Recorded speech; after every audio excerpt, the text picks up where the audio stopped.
पन्हाळा तालुक्यातील कळे पोलीस ठाण्याच्या हद्दीमध्ये कळे, कोदवडे, बाजारभोगाव परिसरासह धामणी खोरा आणि जांभळी खोऱ्यातील सुमारे 54 गावं आणि 22 वाड्यांचा समावेश होतो। सार्वजनिक गणेशोत्सव साजरा करताना मंडळांमधील ईर्षेमुळे गावागावांमध्ये निर्माण होणारे वाद टाळण्यासाठी जिल्हा पोलीस दलाकडून गेल्या काही वर्षांपासून जिल्ह्यात एक गाव एक गणपती उपक्रम राबवण्यात येतोय।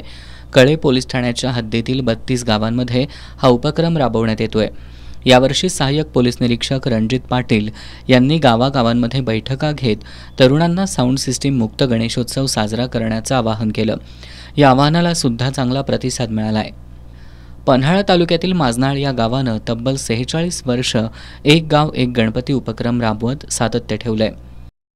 माजनाळमध्ये गेली 45 वर्ष गणपती गणेशोत्सव साजरा होत आहे आणि त्यानिमित्त दररोज विविध कार्यक्रम होतात। तसेच आमचं जे मंडळ आहे गेली 45 वर्षे म्हणजे अलीकडच्या काळात डॉल्बी मुक्त म्हणून आपल्याला पुरस्कार बऱ्याच वेळा मिळालेला आहे। त्याचबरोबर सर्व गावातील कार्यकर्ते चांगल्या पद्धतीने उपक्रम साजरे करतात। अशाच प्रकारे दरवर्षी गणेशोत्सव चांगल्या प्रकारे साजरा होतो। कोदवडे इथल्या मागासवर्गीय समाजातील 4 बचत गटांमधील 40 महिलांनी एकत्र येत भीमज्योत कलाक्रीडा मंडळाच्या मार्गदर्शनाखाली पहिल्यांदाच श्री गणेशाची प्रतिष्ठापना करत उत्सव साजरा केलाय। गणेशोत्सव साजरा केला आणि कोणतेही निर्विघ्नपणे आमचा कार्यक्रम पार पडला।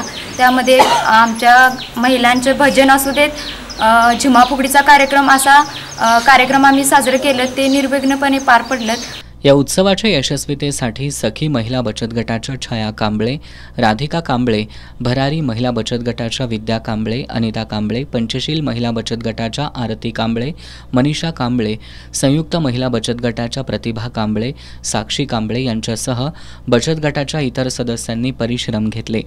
एकूणच कळे पोलिसांच्या प्रोत्साहनामुळे पोलीस ठाण्याच्या हद्दीत अनेक ठिकाणी विधायक पद्धतीनं गणेशोत्सव साजरा करण्यात येतोय।